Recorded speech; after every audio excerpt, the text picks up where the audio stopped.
రెడ్డి నాయకత్వం, రేవంత్ రెడ్డి నాయకత్వం. మరి కార్యకర్తలందరూ కూడా సుమారు ఒక నెల రోజుల నుంచి చాలా పటిష్టంగా పనిచేసి ఎట్టి పరిస్థితుల్లో కూడా మన కాంగ్రెస్ పార్టీ కార్యకర్తను గెలిపించాలన్న కృత నిశ్చయంతో పనిచేయడం జరిగింది. అలాగే అక్కడి ప్రజలు కూడా కాంగ్రెస్ పట్ల అభిమానంతో కాంగ్రెస్ చేస్తున్నటువంటి సంక్షేమ కార్యక్రమాల పట్ల ఆకర్షితులై కాంగ్రెస్తోనే రూలింగ్ గవర్నమెంట్ ఉన్నది, కాంగ్రెస్తోనే మాకు అభివృద్ధి జరుగుతుందని చెప్పేసి జూబ్లీహిల్స్ ఓటర్లు అందరూ కాంగ్రెస్ పార్టీ పట్ల ముఖ్యంగా రేవంత్ రెడ్డి పైన గట్టి నమ్మకంతో అత్యధిక మెజారిటీతో స్థానికంగా యువకుడైనటువంటి నవీన్ యాదవ్ను 25,000 పైచీలకు మెజారిటీతో గెలిపించడం జరిగింది.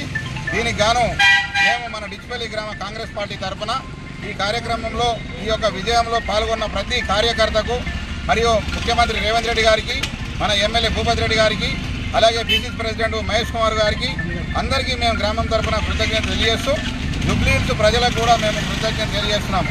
ఎందుకంటే వాళ్ళు ప్రభుత్వం పైన, పార్టీ పైన, కాంగ్రెస్ పార్టీ పైన పెద్ద నమ్మకంతో కాంగ్రెస్ పార్టీతోనే అభివృద్ధి సాధ్యమైన దృక్పథంతో నవీన్ యాదవ్ను గొప్ప మెజారిటీతో గెలిపించారు. కాబట్టి భవిష్యత్తులో కూడా ఏ ఎలక్షన్ వచ్చినా కానీ కాంగ్రెస్ పార్టీకి మంచి మద్దతు ఇచ్చి మంచి మెజారిటీతో గెలిపించాలని చెప్పేసి నేను తెలంగాణ ప్రజలను కానీ, డిచ్పల్లి గ్రామ ప్రజల్ని కానీ, నిజామాబాద్ జిల్లా ప్రజల్ని కానీ మీ ద్వారా మేము కోరడం జరుగుతున్నది.